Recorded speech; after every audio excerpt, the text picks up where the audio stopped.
Welcome to Disruptive Conversations. If this is the first time that you're here, welcome everyone. We're going to have an incredible conversation today with Liz Elting. And if you're returning, so happy to have you back. You know I've had a seat for you.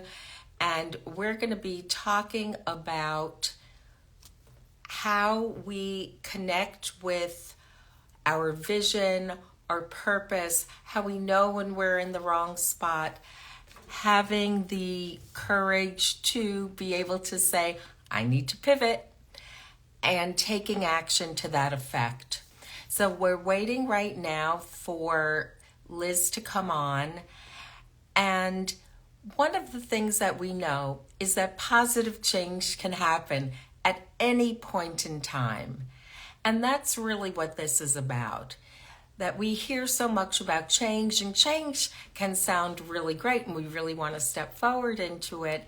And at the same time, sometimes we also experience change as something we want to step back from.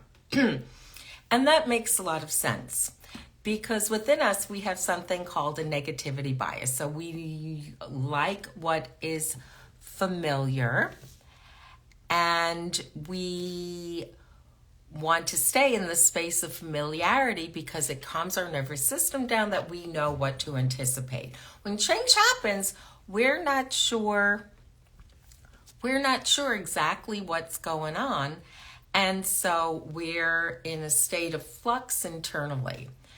And for us, we need to recognize that the state of flux isn't necessarily a state of danger. And we can be very comfortable when we put on those old pairs, that old pair of shoes, those old slippers, and go, the nail is exactly where I anticipated it was going to be. And there you are. You've been able to put closure on the anticipation, but there you are walking around with the nail again. And that is not the space of comfort. So with change comes a certain amount of uncertainty. With change comes feelings of perhaps, here we go. And I think we're going to have Liz coming on very, very shortly. Sometimes these things just take a moment.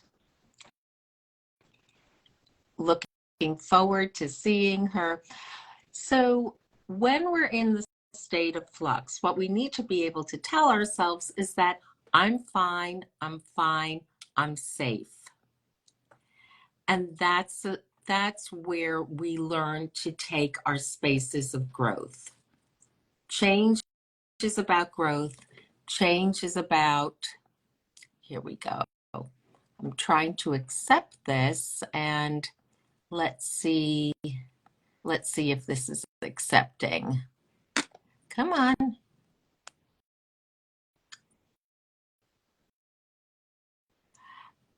Yeah, I have been. Okay. I think this is coming in now. That should work. Let's see if we're buffering. Here, I am accepting, and it's not. Here we go. The 97th time was the charm, Liz.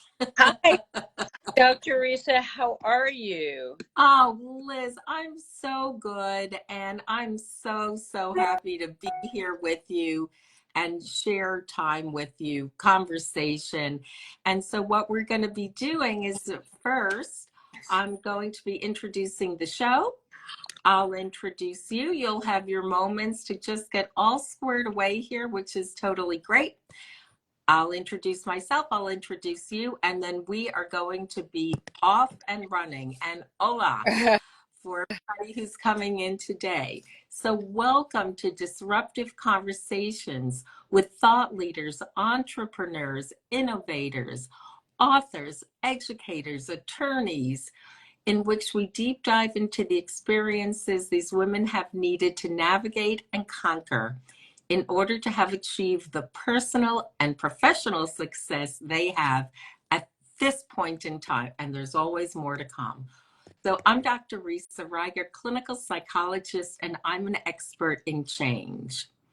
And the good news is that positive change can happen at any point. It's never too late. We're never too late. We've never missed our moment. And in order to make positive change, we need to disrupt. We need to disrupt a thought, a feeling, a belief, a behavior in order to create our 10.0 lives. And that's what this series of conversations is all about. You're still with us, Liz. It's all good. It's all I, good. I think I'm disrupting the video. I'm so sorry. Well, you know what? When you're a disruptor, we never know where the next disruption is going to be. And so I am thrilled to have this disruptor on today, my new friend and extraordinary woman, Liz Elting. Liz Elting is the founder and CEO of the Elizabeth Elting Foundation, which is dedicated to helping women, helping the world, helping health in all these different areas really be a better place for us to exist. So Liz is an entrepreneur, business leader, best-selling author, a linguophile, philanthropist, feminist, and a mommy of two. She started her extraordinary journey in a dorm room at the NYU Stern School of Business and developed it into TransPerfect, a global translation company. And the kicker here is that you can't just translate word by word. You have to translate and really understand the language so that you can pick up the nuance and be able to communicate what actually needs to be communicated. Liz has won every award that you can imagine. And if she hasn't won it yet, she will, as she should. And she is the best-selling author. She also, I'm underscoring myself here. She's one of Forbes' richest self-made women every year since its inception. Liz is the best-selling author of Dream Big and Win, translating passion into purpose and creating a billion-dollar business. It is, I will tell you, it is readable. You pick it up and you turn the pages and you're reading a story. It is so engaging. And here, without further ado, in her pink, with her pink background, I'm in my pink, and I have Thank You Family X for these gorgeous, gorgeous flowers. Uh, so Liz, welcome. I'm so happy to see you Thank here. you so much, Dr. Risa. It's wonderful to be here with you. So appreciate your having me. Oh, it's a joy. So Liz, of everything that I've said, is there anything that I've missed in your bio that you want to let us know? No, that was a beautiful introduction, and I so appreciate it, and I so appreciate you. That was perfect. So thank you. And I'd Okay. love to talk about whatever you'd like, but no, thank you for that wonderful introduction. Okay, great. So we're getting right to it. So Liz, you've been a disruptor in your field, and disruption doesn't happen all by itself. So my question to you is, what did you need to disrupt inside of yourself in order to have created the personal and professional success you've achieved up to this point in time? Well, that's such a fantastic question. I would expect nothing less from you, Dr. Risa. But what's interesting is I'm still very much a work in progress. And I disrupted, some things when I started the company in my 20s, when I was 26. But it really wasn't until I was in my 40s that I gained more confidence, and I knew my voice had to be heard.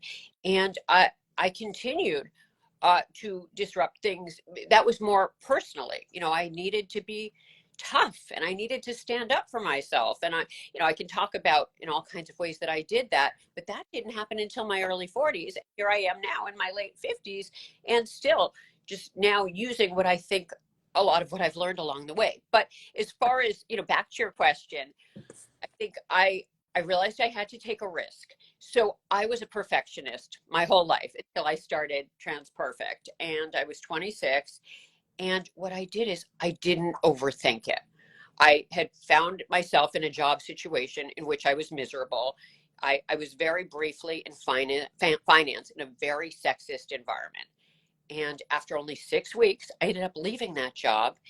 And rather than thinking, shouldn't I start my company? I just did it after some, for a week or two, intense research, thought about it, thought about how the industry could be done better, and then just went for it and didn't overthink it. So at that time, I disrupted my perfectionism and thought, don't overthink it, and apply that perfectionism to the work we were doing for clients, and hence the name Trans Perfect, right? But obviously we needed to wow the clients with quality and service, and not make mistakes. And obviously, as we know, as we scale anything, there will be mistakes. You cannot be perfect when you're thousands of employees and over 100 offices around the world, but you deliver excellence as best you can. But I didn't overthink it. I just went for it and started the company. And I thought, worst comes to worst, it doesn't work out, I've learned a number of things, I've met some wonderful people, and I will move on to the next thing. So that was the first thing I disrupted within myself. But then, as I said earlier, it wasn't until my 30s and early 40s I realized, wow, I needed to stand up for myself. I mean, sometimes it was in my personal life where I, as being a very much a people pleaser and a woman, I would try to make everyone happy. And it was in such personal situations I was in. And so there are a number of things I did in my early 40s where I started standing up for myself. And then within my company, the same thing as time went on. So that took time. And I think that's just such an important lesson for all of us, because we're pleasers, we're women, we may be romantic and try to defer to people, but our voice is so critical. We know what we're doing, and we need to make sure we're heard. And we stand up for what we believe in. Above all, we stand up for what we believe in. There are two things I want to pull out here. One is also that you know what you're doing, and so there doesn't have to be a devaluing or being apologetic in some ways, right? That when you're doing something, you've built this business. You weren't building a business like this because you're saying, well, I kind of think it sounds sort of maybe, and I just want to say that there's a difference between being strident and being, self-deprecating and unsure, that there's a lot of space in between. Yes, no, absolutely. And certainly when I started the company, as I mentioned, I tried finance out very briefly because I was practical. I thought that was how I was going to make money and pay my bills, but I was miserable. And I thought, okay, I loved the language industry. And during my time in the language industry between college and grad school, I thought, as much as I love it, I think it can be done better. So I took those ideas I had, and I thought, after leaving the job in finance, I'm going to go for it. But the only way it will be successful is if I go all in and really focus, I call it. Focus intensely for a period of time, put everything else aside, and it'll be like magic. You will win. But it was about going all in during that time. And I had to, because when we started, there was a ton of competition out there. And I say this because sometimes people don't want to start their own businesses or start companies because they think it's already being done. There were 10,000 translation companies out there. Wow. Started, yes, but it was a very fragmented industry where the companies were started and run by linguists who are incredibly talented. I mean, that's such a skill. But as a result, they were so busy doing the translations that they couldn't scale their companies. So I thought that's where we'll come in, and we will spoil the client with quality and service, and scale the company. And offer service, every kind of language service imaginable, and have offices in every major city around the world. But the point is going all in and sacrificing, giving up your hobbies, working intensely, because in the end, it's about commitment and hard work, and that will take you to the top. So the pleasing that you were doing, you seem to morph it, to channel it, to be able to make the decision that that could be a good, helpful, and a useful trait, but in a way that also is useful and in service of your service, and not in a way that you're stepping on your own foot before anybody else has a chance to step on it. To bring, right? Because that's what, I call it the 4 F's of women. We're the finders, the feelers, the fixers, and the freelancers. Right? Yeah. Where we become our own task, we do all these things, and then whatever's left, we also do. We become the task rabbit Yeah. for, you know, for everyone, which gives us a lot of skills, but at the same time, so and so I'm highlighting this for our communities who are listening, is to have that discernment, which you were using, of where's the best spot for the pleasing. And you decided that the best spot for pleasing was for your customers in your business.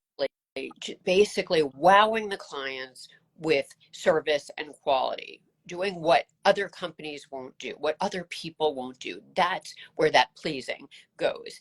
And, spoiling the client. And that's what I realized I should be applying that to. But then when it came to myself, my voice was important. And I, like, everybody listening, my opinions, my ideas, and were valuable. And I shouldn't be deferring to others, and especially, I'm never abandoning my values. I mean, that goes without saying, right? We know, but even, my time, as you said, women do whatever's necessary. They basically pick up the mess.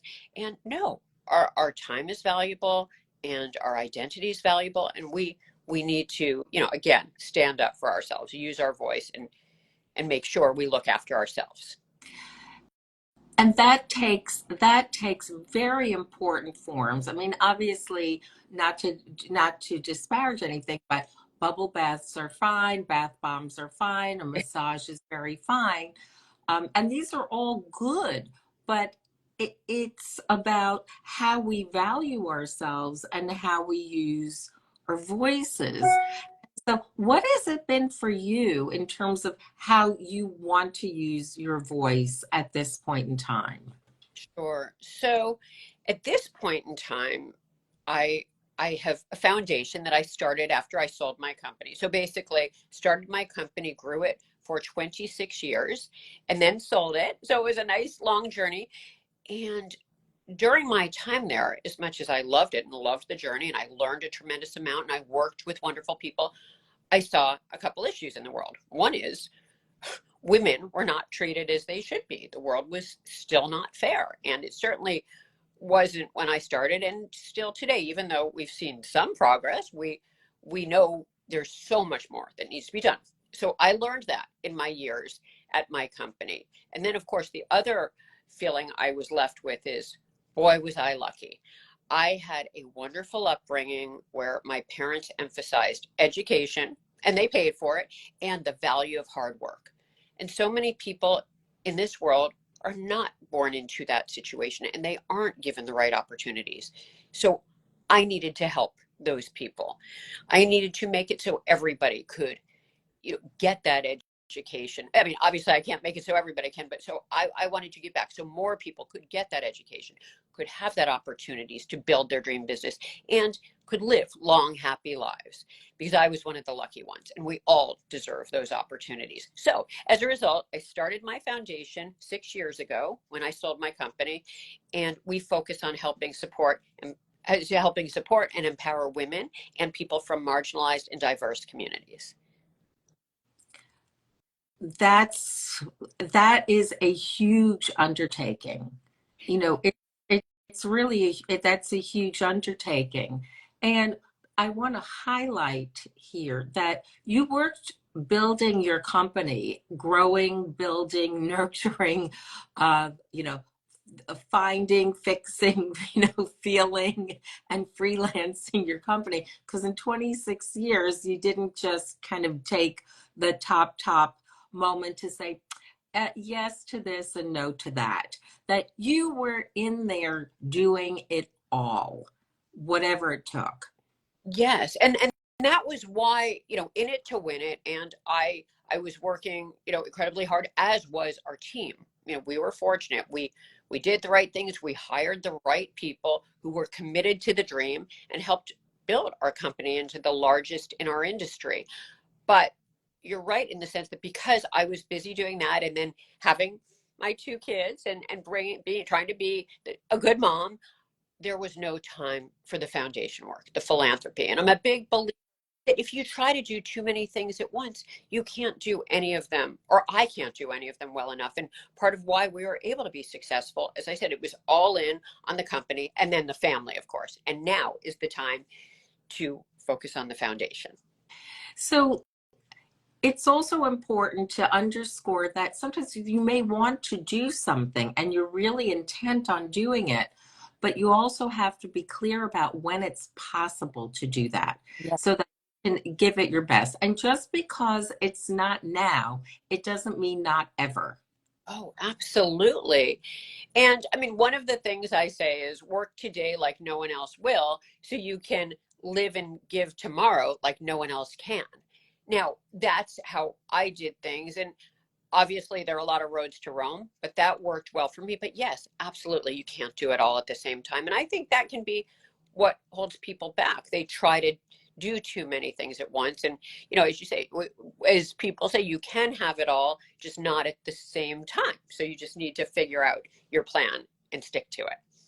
And even if you can't do it, even if you can't start a foundation, that there are other ways in the interim. And maybe some people can never start a foundation. Like, let's be clear, it's really an extraordinary thing to be able to do, and particularly in the scale and scope in which you do it. But but you may not be able to go as big as you want in a particular period of time, but you can also find some way that you can be involved and be the giver that you want to be, whether it's a financial giver, a giver of time, a giver of, coming in, jumping in and helping out in some ways, even in a discreet way. What you do, and I was just listening. I just was in a talk where people were talking about the value of showing up, and that oftentimes we ourselves, and I'll say who said, well, oftentimes we ourselves feel like, I should have done more. I should have done more. Like what I did was so insignificant. And yet, for the people who we may be doing this with or for, it may land very, very differently. It may be it can be so meaningful and helpful and impactful. Do you find that? Oh, absolutely. I mean, I think volunteer work is amazing, right? Giving your time, giving your expertise. And, people often say, and I totally agree with it, if they can change the life of one person, then what an accomplishment that is. And so if everybody's doing it, obviously we can change billions of people's lives. But yes, I mean, volunteer work is incredibly valuable, and we need more of that. So if I go back to, your book is so readable, and it really, I felt like I was with you kind of, through every step of the way. You have such a wonderful way of writing it. It just feels very inclusive, embracing, and just you step right in, and there you are. And at the very beginning, you talk about your job in finance, and when you asked for is there something else you could do? You feel like you could take on another responsibility. And get this, get this, everybody who's listening, get this. So here's Liz. This is where Liz is today. Liz asks, the boss, the manager, what can I do? What can I do to be of more service, more help, take on more responsibility? And he wants to make sure that her job now, her added responsibility to help her along in her professional journey is to look in the supply closet and then canvas the guys to see if they might need any more, those nice little pens or the memo pads that people really like. And what gave you the confidence? What was it inside of you that could listen to yourself and just say, no, that is Well, it? I had just thought to myself, I just worked so hard getting my MBA in finance and international business.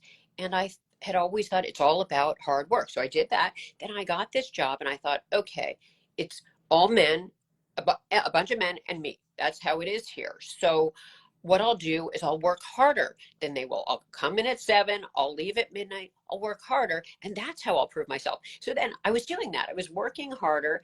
And then I went to my boss and said, okay, because I came in so early, I got it all done. What else can I do? Thinking I'd be rewarded and I would get some challenging task. And instead, I was relegated to do what he would not ask of the men. He wouldn't have. He wouldn't have if they had finished their work early. He wouldn't have. It was because I was the woman. And at that moment, I realized, wow, I thought it was all about hard work, but not here. And maybe not elsewhere at someone else's company. So if I can't be in the right environment here, if I don't like this sandbox, I'm going to go build my own. And that was the thought. As you were talking, we talked about this a little bit in advance. You took your MBA and you made it something else. And I think that what you made your MBA stand for was much better alternative. Oh, I love that. I'll have to use that, Dr. Risa. That's You great. made it, you took your MBA, and for you morphed it into much better alternative. That's amazing. What's interesting is I'm a big believer in getting your MBA, and I'm very involved in NYU Business School. I'm on the board, and I'm very involved in their accelerator program. But I was at an event yesterday, and I met a number of students, or women and men actually, who had just gotten their MBAs from very prestigious institutions, and they were still looking for a job. Understandably, it's a very tough market. They just graduated or they were about to graduate. But I will come back to them with this. I was thinking after they should be starting their own companies, but yes, I would say use that MBA for a much better alternative. I love that. I love that. See what happens when we come in and we're not scripted, Yeah, right? absolutely. Then we don't have to be we don't have to be encumbered. We're wearing our sleeveless dresses, so we're not encumbered, and we can let the energy and the information flow here.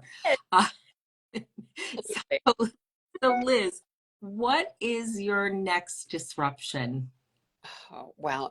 No, that's a wonderful question. I really have enjoyed writing. I enjoyed writing the book in 2022 and then publishing in 2023, and now still being on the book tour. I'm really loving it. I'm loving conversations like this with amazing, brilliant people like you.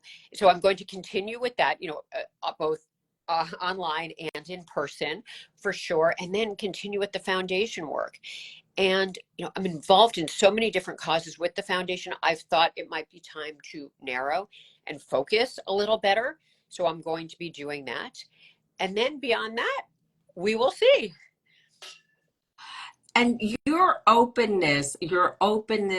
willingness to both, and it's interesting that you're being both more selective now and also more expansive simultaneously.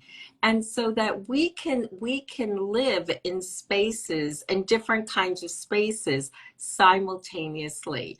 Being more focused and paring down can stand side by side with also being more expansive. And so do you think, there's something in brain science called literally called pruning, and and that we are our bodies kind of snip off different kinds of pathways that we really don't use so that we can be more directive. And what's cool about what you're talking about is that you can, when you do that, it gives you more opportunities for growth in other kinds of places. Yes, I love that. Yes, because you start to specialize, you learn more about those particular areas, and that is gratifying. I think, the constant learning is what's so important. I think it's important for all of us. It's valuable to me and it's valuable to everyone. And that's the great thing about being in this phase two right now in the world today. And I wrote an article not long ago about 60 is the new 30 and how we don't just retire and then, gradually decline into not doing much of anything. Instead, it's like, what next? What dream are we pursuing now? And what are we specializing in? And what are we learning? Because it's all about continual learning and then purpose, of course. And staying connected. If you have that spark in you, which obviously you do, you have that spark in you, and we all do. We all have that spark in us. All of us as human beings, because we didn't know what the world was, come out into the world. We have to see what it is. We have curious. I mean, you give a kid a little pen and they're like, oh, look at, there's a curiosity. And so when you take your curiosity with you, when you take your curiosity on the road, Yeah. right, you never know what is going to hit you, what's going to spark, where you're going to go. That's it. That's my next spot. Absolutely. And that's why I think curiosity is the key. I love that. And I talk about that in my book for a couple pages. And curiosity did not kill the cat. Curiosity is the best thing. It's how we grow. It's how we learn. It's how we are fulfilled. And it's how we connect with people, right? It's, as you say, about connecting. Connecting is everything. Yes. Connect everything. And I'm just so truly thrilled for us to be connected and to connect our communities to learn from this extraordinary event. I know you're a woman of verbs because every chapter starts with a verb. So if you were, this just came to me, so let's roll with it, okay? Okay. You roll with it? All right.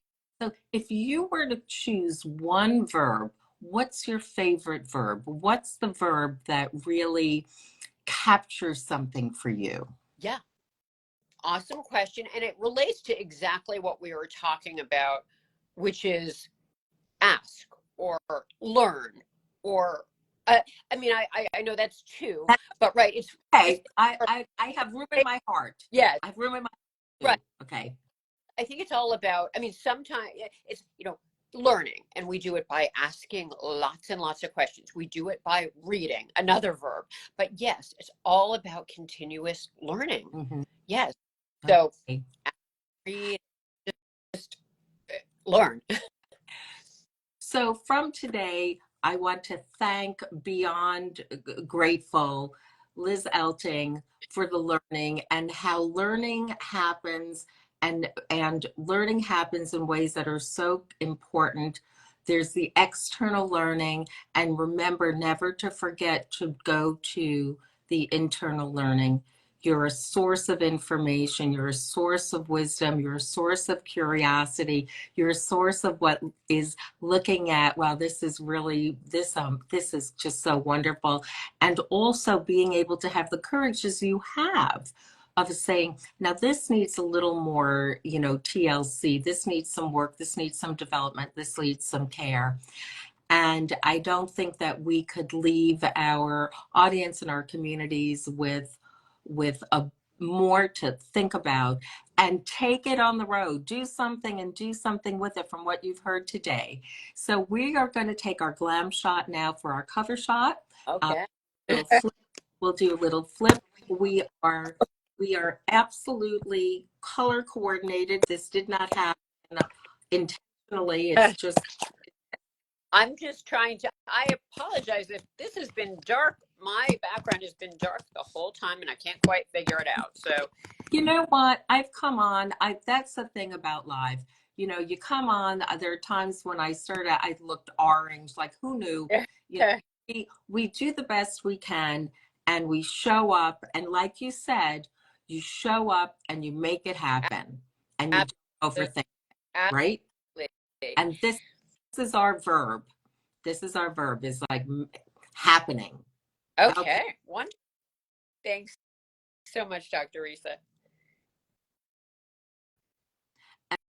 And one more, Liz.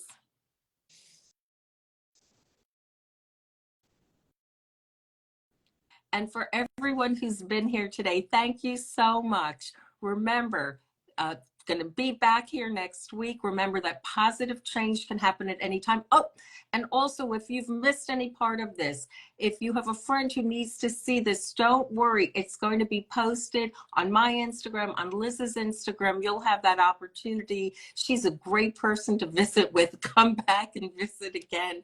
And remember, positive change can happen at any point in time. You're never too late. See you next week. I've saved a seat for you.